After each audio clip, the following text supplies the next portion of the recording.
नमस्कार दोस्तों, स्वागत है आप सभी का सनातन ज्ञान लोक में।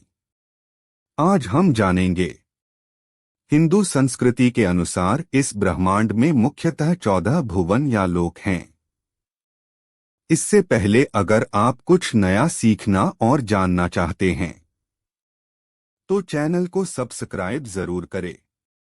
सप्तपाताल हिंदू संस्कृति के अनुसार इस ब्रह्मांड में मुख्यतः 14 भुवन या लोक हैं, 7 ऊर्ध्वलोक और 7 अधोलोक। इनमें अधोलोक को विलसवर्ग भी कहा है। ये सब पृथ्वी के गर्भ में भूमि के नीचे हैं। इनका वैभव ऊर्ध्वलोकांतर्गत स्वर्ग की अपेक्षा भी किंचित अधिक वर्णित हुआ है। यहाँ दिन और रात का भेद नहीं है। आथ सुखोपभोग में कोई प्रत्यवाय नहीं है। इन सप्तपाताल रूप विचारों में रहने वाले जीव सदा आनंद में रहते हैं। यहाँ के सुखोपभोग और सौंदर्य विलास को असुरों की कपट विद्या और माया ने बहुत समृद्ध किया है। इन भूगर्भात 7 स्तर में से एक अतल में मयासुर पुत्र वलस्वामी है। 2 वितल में हाटकेश्वर शंकर भवानी के साथ युग्म भाव से रहते हैं। 3 सुतल सुप्रसिद्ध बलि राजा का स्थान है। ये तीनों स्तर आपोमय माने जाते हैं। 4 तलातल में मयासुर का राज्य है। 5 महातल में क्रोधवश नामक सर्प समुदाय का निवास है। 6 रसातल में दैत्य और दानव रहते हैं। ये 3 स्तर अग्निमय माने जाते हैं। पुष्कर द्वीप के चौतरफ शुद्धोदक समुद्र है। यहाँ के लोग ब्रह्मा प्राप्ति के पथ पर विचरते हैं। इस द्वीप के परे लोकालोक पर्वत है। इन द्वीपों में से प्रत्येक के 7-7 विभाग हैं। यहाँ की नदियों, पर्वतों और लोक समाजों का वर्णन पुराणों में है। यह सारा वर्णन लाक्षणिक है।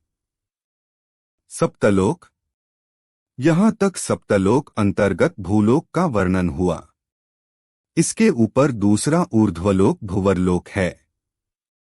यह भू और सूर्य के बीच में है। इसमें सिद्ध और मुनि निवास करते हैं। सूर्य की परली तरफ ध्रुव पर्यंत 14 लाख योजन विस्तार स्वर्गलोक है। ये पूर्वोक्त तीनों लोक कृतक अर्थात नाशवान माने गए हैं। इनके ऊपर ध्रुव की परली तरफ 1 कोटि योजन विस्तृत महरलोक है। यहाँ 1 कल्प तक जीवित रहने वाले महात्मा रहते हैं। इसके ऊपर 2 कोटि योजन जनलोक है। यहाँ शुद्धांत, करण, ब्रह्म कुमार, सनंदनादि महात्मा रहते हैं। इसके ऊपर इससे चतुर्गुण तपोलोक है। वहाँ देह रहित वैराज आदि देवता रहते हैं। तपोलोक के ऊपर उससे षड्गुण सत्यलोक है। वहाँ सिद्धादि मुनिजन निवास करते हैं। ये जनन मरण से मुक्त हैं। महरलोक में मानसिक राज्य पर अधिकार, जनलोक में इंद्रिय सुख से विराग, तपोलोक में बुद्धि राज्य पर और सतलोक में प्रकृति राज्य पर अधिकार होता है। ये इन 4 लोकों की अपनी अपनी विशेषताएं हैं। ये लोक साधारण मनुष्यों को नहीं प्राप्त होते। प्रथम 3 लोक सबके आश्रय लेने योग्य हैं। वैज्ञानिक पृथ्वी मंडल को भूरलोक, चंद्रलोक को भुवरलोक, सूर्यमंडल को स्वरलोक, परमेष्ठी मंडल को महरलोक और जनलोक तथा स्वयंभू मंडल को तपोलोक और सतलोक मानते हैं। और खगोलीय त्रैलोक्य का इस प्रकार विभाग करते हैं। उत्तरी ध्रुव से दक्षिणी में 24 अंश तक स्वर्ग, उसके आगे 42 अंश तक अंतरिक्ष और उसके आगे 48 अंश पृथ्वी, उसके नीचे दक्षिण और 42 अंश पितृलोक और उसके नीचे 24 अंश नरक लोक। असंख्य लोक। यहाँ तक हिंदू संस्कृति सम्मत परलोकों का मुख्य विवरण अत्यंत संक्षेप से दिया गया। वस्तुतः परलोकों की पूरी गणना करना असंभव है। शाक्त ग्रंथों में शुद्धाशुद्ध तत्वों और शांत्यतीतादि पंचकलाओं के 240 भुवन माने गए हैं। पुराणों में इंद्रसभा, वरुण सभा इत्यादि सभाओं के नामों से लोक वर्णन किए गए हैं।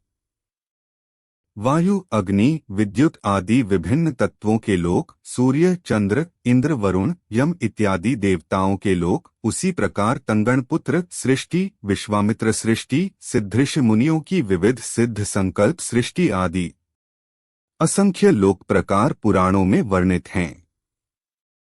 इनमें चतुर्दश भुवनों की उत्पत्ति सुनिश्चित विवरण दिया गया और मुख्य हिंदू संस्कृति के पुराण ग्रंथ परोक्ष, गूढ़, लाक्षणिक होने से उन्हीं का अर्थवादात्मक और आलंकारिक भाषा में लिखे हुए हैं। कहीं कहीं लोकरंजनार्थ काल्पनिक वर्णन भी हैं। इस कारण परलोक जैसे अदृष्ट और गूढ़ विषय के वर्णनों में संदिग्धता और विसंगतता दिखाई दे तो आश्चर्य की बात नहीं।